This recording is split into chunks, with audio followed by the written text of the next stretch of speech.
वामन अवतार हिंदू धर्म ग्रंथों के अनुसार भगवान विष्णु के 10 अवतारों में से 5वें अवतार है, जो भाद्रपद में शुक्ल पक्ष की द्वादशी को अवतरित हुए। आचार्य शुक्र ने अपनी संजीवनी विद्या से बलि तथा दूसरे असुरों को भी जीवित एवं स्वस्थ कर दिया था। राजा बलि ने आचार्य की कृपा से जीवन प्राप्त किया था। वे सच्चे हृदय से आचार्य की सेवा में लग गए। शुक्राचार्य प्रसन्न हुए। उन्होंने यज्ञ कराया। अग्नि से दिव्य रथ, अक्षय त्रोण, अभेद्य कवच प्रकट हुए। आसुरी सेना अमरावती पर चढ़ दौड़ी। इंद्र ने देखते ही समझ लिया कि इस बार देवता इस सेना का सामना नहीं कर सकेंगे। बलि ब्रह्मतेज से पोषित थे। देवगुरु के आदेश से देवता स्वर्ग छोड़कर भाग गए।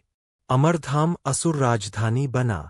शुक्राचार्य ने बलि का इंद्रत्व स्थिर करने के लिए अश्वमेध यज्ञ कराना प्रारंभ किया। 100 अश्वमेध करके बलि नियम सम्मत इंद्र बन जाएंगे।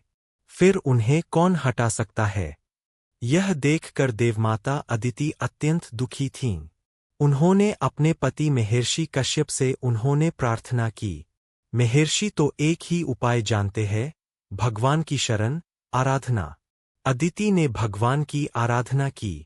प्रभु प्रकट हुए। अदिति को वरदान मिला। उन्हीं के गर्भ से भगवान प्रकट हुए। तत्काल वामन ब्रह्मचारी बन गए। महर्षि कश्यप ने ऋषियों के साथ उनका उपनयन संस्कार संपन्न किया। भगवान वामन पिता से आज्ञा लेकर बलि के यहाँ चले। नर्मदा के उत्तर तट पर असुरेंद्र बलि अश्वमेध यज्ञ में दीक्षित थे। यह उनका अंतिम अश्वमेध था। छत्र, पलाश, दंड तथा कमंडलू लिए, जटाधारी, अग्नि के समान तेजस्वी वामन ब्रह्मचारी वहां पधारे। बलि, शुक्राचार्य, ऋषिगण सभी उस तेज से अभिभूत अपनी अग्नियों के साथ उठ खड़े हुए। बलि ने उनके चरण धोए, पूजन किया और प्रार्थना की कि जो भी इच्छा हो वे मांग लें। मुझे अपने पैरों से 3 पद भूमि चाहिए। बलि के कुल की शूरता, उदारता आदि की प्रशंसा करके वामन ने मांगा। बलि ने बहुत आग्रह किया कि और कुछ मांगा जाए, पर वामन ने जो मांगा उनका वाम पद ब्रह्मलोक से ऊपर तक गया। उसके अंगुष्ठनक से ब्रह्मांड का आवरण तनिक टूट गया। ब्रह्मद्रव वहां से ब्रह्मांड में प्रविष्ट हुआ।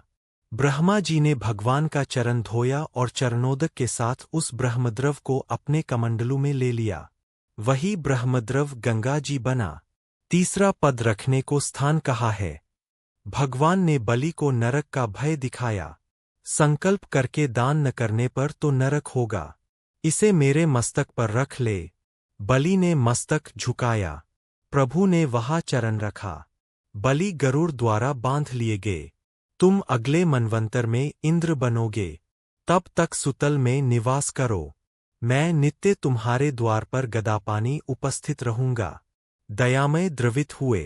प्रहलाद के साथ बलि सब असुरों को लेकर स्वर्गाधिक ऐश्वर्य संपन्न सुतल लोक में पधारे।